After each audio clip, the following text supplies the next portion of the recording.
Inihayag ng commander ng US Air Forces sa Indo-Pacific Command na tumaas ng 300% ang mga provocative flights ng Chinese military sa paligid ng Taiwan sa nakalipas na 5 buwan.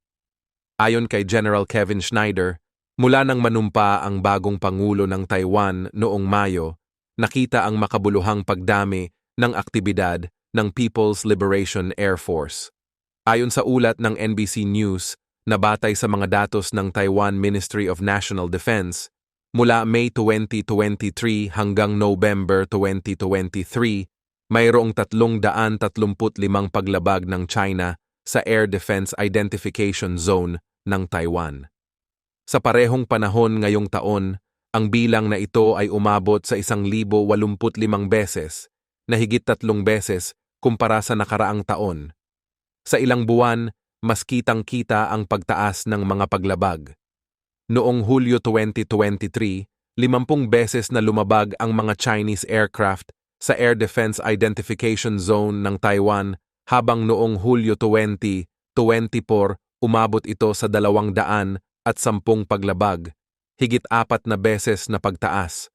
Pinanatili ng Chinese Air Force ang mataas na antas ng aktibidad mula nang manumpa si Pangulong Lai Ching-te noong Mayo 21. Nakikita ng Beijing si Lai bilang isang separatist at troublemaker. Iginiit ng China ang pag-angkin nito sa Taiwan bilang bahagi ng kanilang teritoryo, isang pananaw na mariing tinutulan ni Lai at ng kanyang pamahalaan. Depensa naman ng tagapagsalita ng Chinese Embassy sa Washington, D.C., ang mga flights ay bahagi ng lehitimong mga drill ng People's Liberation Army. Ayon kay Liu Pengyu, ang mga aktibidad ng PLA ay lehitimo at kinakailangang hakbang upang supilin ang mga puwersa ng Taiwan independence at mga separatistang aktibidad. Aniya pa, ito ay naaayon sa international law at karaniwang mga praktika.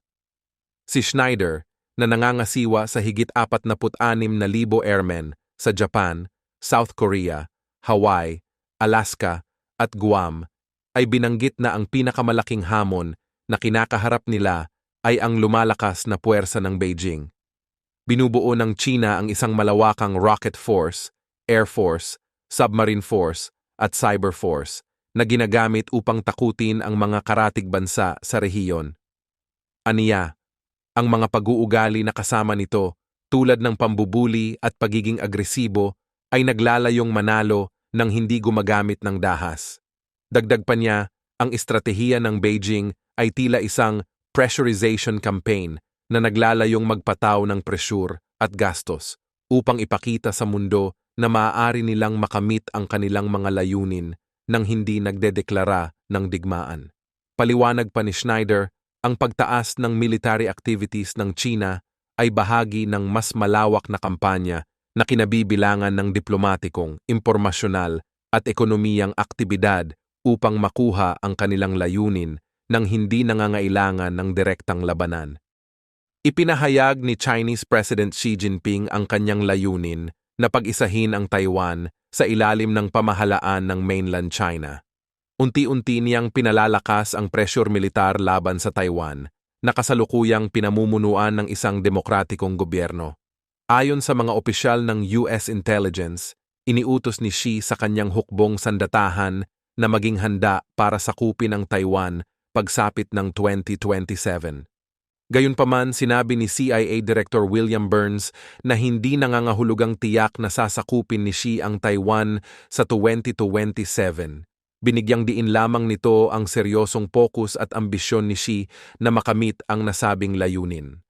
Pinaniniwalaan ng mga opisyal ng Estados Unidos na ang 2027 ay isang posibleng inflection point o kritikal na yugto kung saan maaaring pumutok ang hidwaan sa pagitan ng China at Taiwan. Ang taon ding ito ay tatapat sa ikalawang termino ni President-elect Donald Trump. Hindi pa malinaw kung paano haharapin ni Trump ang pakikipag-ugnayan kay Xi Jinping sa susunod na 4 na taon. Ayon sa gobyerno ng China, nagkaroon na ng pag-uusap ang dalawang leader matapos ang pagkapanalo ni Trump. Ayon kay Xi, kinakailangang maghanap ng paraan ang dalawang bansa upang magkasundo at makipag-ugnayan ng maayos. Noong unang termino ni Trump, ang ilan sa kanyang mga senior advisors ay kilala bilang matibay na taga-suporta ng Taiwan. Kabilang dito ang pagbabago sa proseso ng pagbebenta ng armas sa Taiwan at ang pagtaas ng bilang ng mga armas na ipinagbili ng administrasyon ni Trump sa nasabing bansa. Nagpadala rin ang Estados Unidos ng mga mataas na opisyal sa Taiwan na nagbunga ng mas mataas na tensyon sa pagitan ng Washington at Beijing. Ayon naman sa isang kasalukuyang opisyal ng US, bagamat nagkaroon din ng tensyon sa pagitan ng dalawang bansa noong termino ni President Joe Biden, may mga pag-unlad din na naitala sa ilang aspeto nitong mga nakaraang taon. Naniniwala ang isang senior US official na sumusubaybay sa politika ng China na umaasa ang gobyerno ng China na magkakaroon sila ng mas maayos na ugnayan sa administrasyong Biden. Subalit, sa huli, sila ay labis na nabigo dahil hindi naging kasing ganda ng inaasahan ang relasyon sa ilalim ng kasalukuyang pamahalaan ng Estados Unidos. Ang mga susunod na hakbang ng parehong lider ay inaabangan ng buong mundo dahil sa posibleng epekto nito sa pandaigdigang seguridad, lalo na sa Asya. Inanunsyo ng US Justice Department nitong Biyernes ang mga federal na kaso laban sa isang naunsyaming balak ng Iran na patayin si Donald Trump bago ang presidential election. Ayon sa mga dokumentong iprinisinta sa korte, inatasan ng mga opisyal ng Iran si Farhad Shakeri noong Setyembre na magsagawa ng surveillance at sa huli ay asasinahin si Trump. Sa kasalukuyan, si Shakeri ay nananatiling malaya sa Iran ayon sa Justice Department. Ito ay isang bagong nalantad na plano at isa na namang pagtatangka umano ng rehimeng Iranian laban sa buhay ni Trump. Ayon sa mga taga-usig, si Shakeri, na nakibahagi sa mga recorded na pag-uusap kasama ang law enforcement, ay orihinal na inatasan ng Iran's Revolutionary Guard Corps na magsagawa ng iba pang asasinasyon laban sa mga mamamayang Amerikano at Israeli sa loob ng US.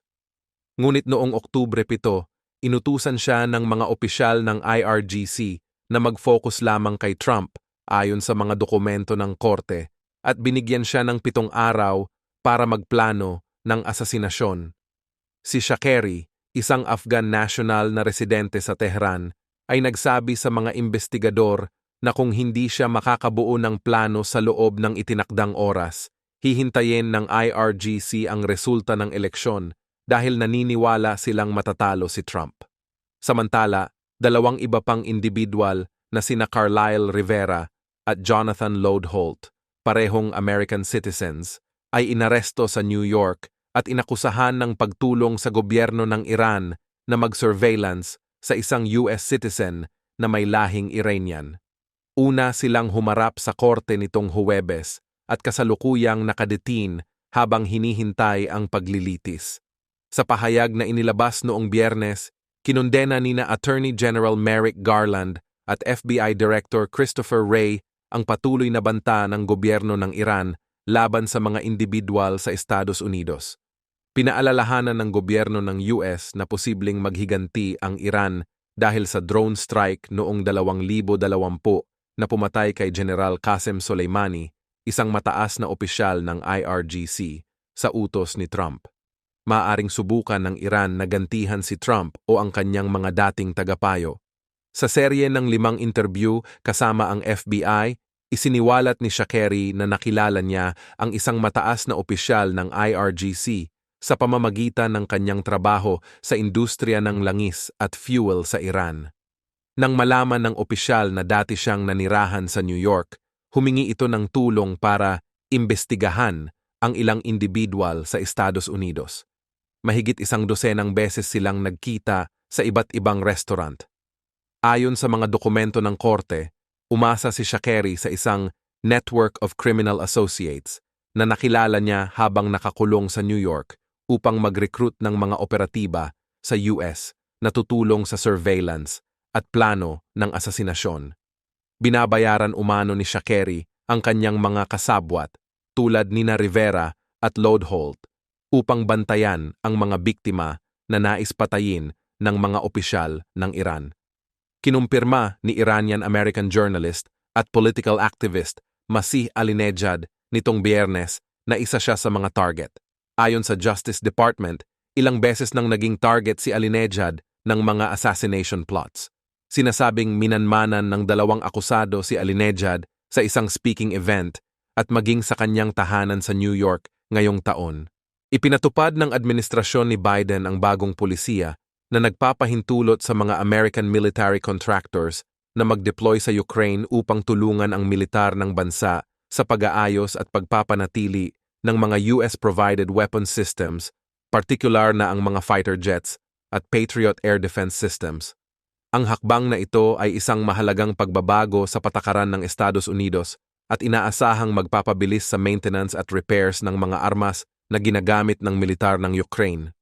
Ayon sa isang opisyal na may direktang kaalaman sa plano, pinapayagan na ng Pentagon ang pagbibigay ng kontrata sa mga American companies upang magsagawa ng trabaho mismo sa loob ng Ukraine, isang bagay na unang beses mangyayari mula nang sumiklab ang digmaan noong 2022. Layunin ng bagong patakaran na mapabilis ang pag-aayos ng mga kagamitan upang agarang maibalik sa front lines ang mga armas. Gayunpaman, hindi pa malinaw kung ipagpapatuloy ni Donald Trump ang polisiyang ito sa oras na siya ay manungkulan muli sa Enero. Sinabi ni Trump na layunin niyang wakasan ang digmaan sa pagitan ng Ukraine at Russia sa loob ng 24 na oras pagbalik niya sa kapangyarihan upang suportahan ang pagpapanatili ng mga military equipment na ibinigay ng US at mga kaalyado nito. Ang Department of Defense, DoD, ay naglalayong kumuha ng ilang piling contractors na tutulong sa mabilis na pag-aayos ng mga armas.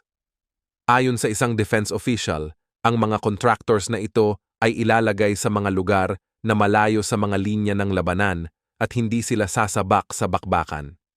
Sila ay magtatrabaho upang tulungan ang Ukrainian Armed Forces na agarang makumpuni ang mga kagamitang militar upang mabilis na maipadala muli sa front lines.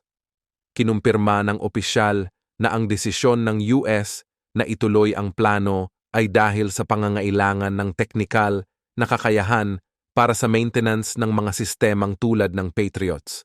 Ang Pentagon ay inaasahang maglalabas ng listahan ng mga kontrata online sa mga susunod na araw.